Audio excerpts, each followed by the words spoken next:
Olá! Hoje eu recebi um comentário do Donizete, que é um seguidor aqui do canal, e ele disse o seguinte: Abud, você só fala das belezas do projeto, e por que você não enaltece aqueles heróis anônimos que trabalham ali, que constroem tudo aquilo? Por que eles nunca aparecem?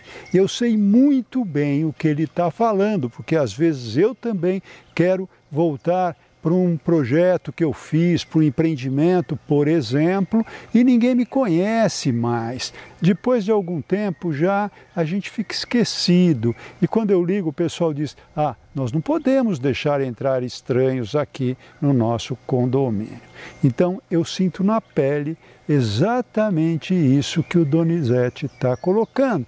Mas eu queria ampliar um pouquinho aqui nesse vídeo, porque não são só os pedreiros, os mestres, os peões de obra. Existe uma quantidade enorme de pessoas que ficam por trás de todo esse processo. E aqui eu queria fazer uma homenagem a todos eles. Para isso eu vou contar etapa por etapa do projeto, para que elas servem e quem é que está por trás delas. Vamos lá?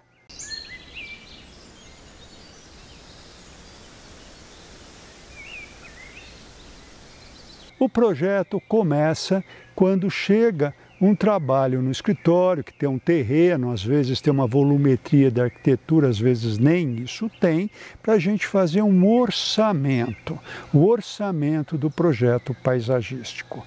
E aí o pessoal do escritório já tem lá toda uma forma de fazer isso, umas tabelas, tal, e em função da localização, da complexidade do trabalho e, obviamente, da dimensão que ele vai adquirir, a gente manda um valor e, quando é aprovado, a gente inicia o processo que, em geral, começa com uma reunião de briefing.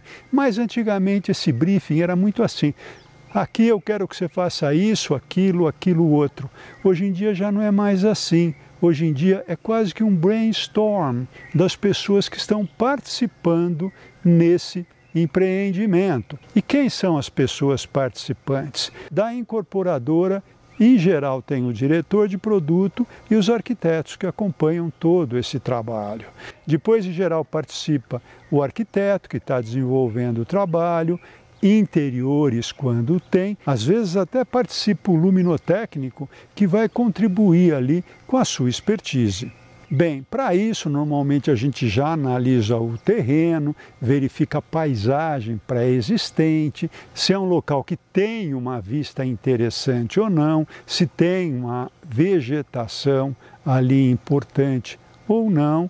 E nesse brainstorm, cada um fala um pouco ali da sua área e como vê esse produto. Aí, então, a gente vai iniciar o processo do estudo preliminar. Para que serve o estudo preliminar? Para a gente mostrar as nossas ideias, mas as ideias ali desenhadas, já implantadas, já com uma organização e com uma volumetria, com estudo de massas, com um zoneamento já bem adiantado. Para isso, nós batemos uma bola com a arquitetura, com interiores. Por exemplo, o ideal é que eu coloque um playground na face leste para ter o sol da manhã. Não vou colocar uma piscina no sul, e sim de preferência no norte.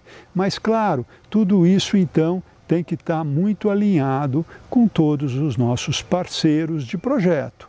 Bem, quem participa comigo dessa fase no meu escritório são as diretoras de produto e o pessoal que faz ali as apresentações. Depois disso, a gente marca uma reunião com todos e apresentamos, então, esses estudos com imagens de referências, 3Ds, enfim. O objetivo nosso é sempre encantar o cliente para que a gente não tenha que refazer novamente todo esse trabalho. O estudo também vai servir para fazer as aprovações do projeto, aprovações na prefeitura, no DEPAV, junto aos bombeiros, etc., etc. E aqui então entram as consultorias e os estudos dos outros projetistas complementares, que são a estrutura instalações elétrica, hidráulica. Geralmente, iniciam-se também os estudos de impermeabilização e luminotecnia. Bem, depois de alguns ajustes, que geralmente acontece, nós vamos partir para a segunda fase, que é o anteprojeto. Para que serve um anteprojeto?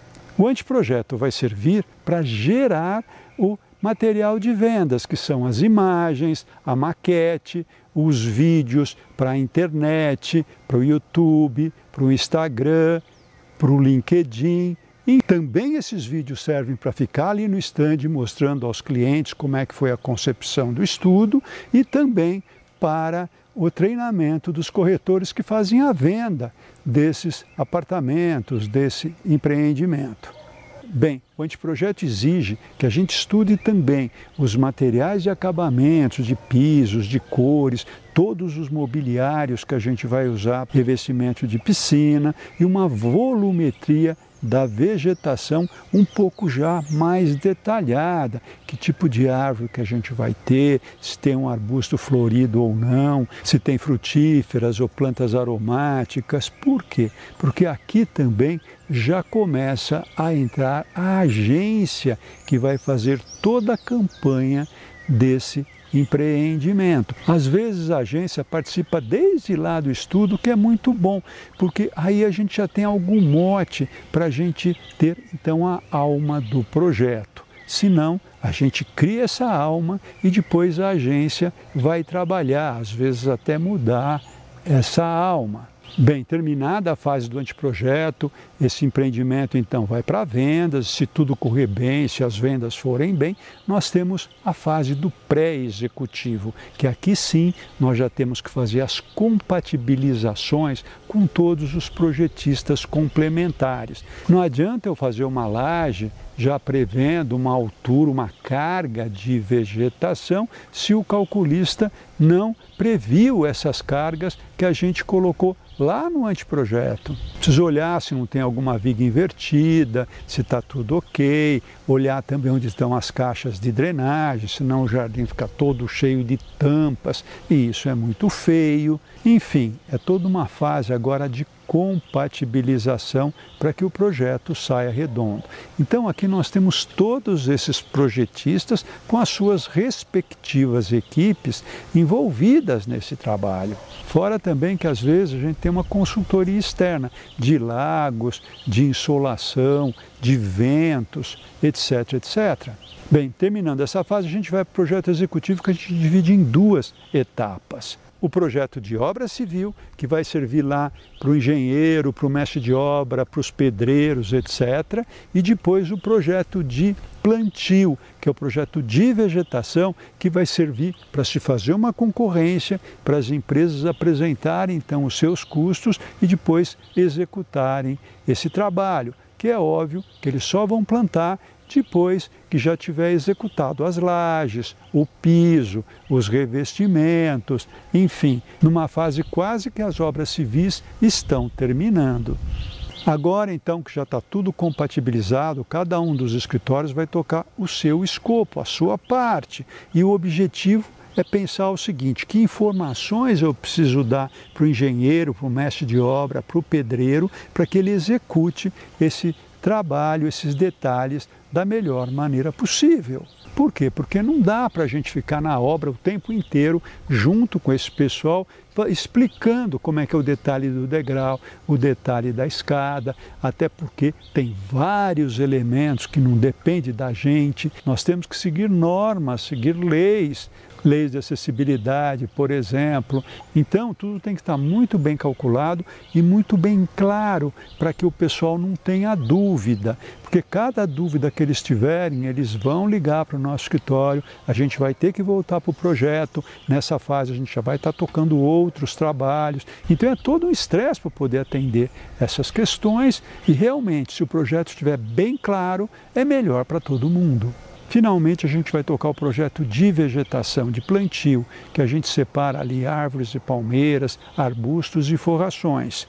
E a gente já monta uma tabela em Excel para que quem for fazer a concorrência já coloque ali os valores unitários das plantas, mão de obra, terra, adubo, transporte, etc, etc.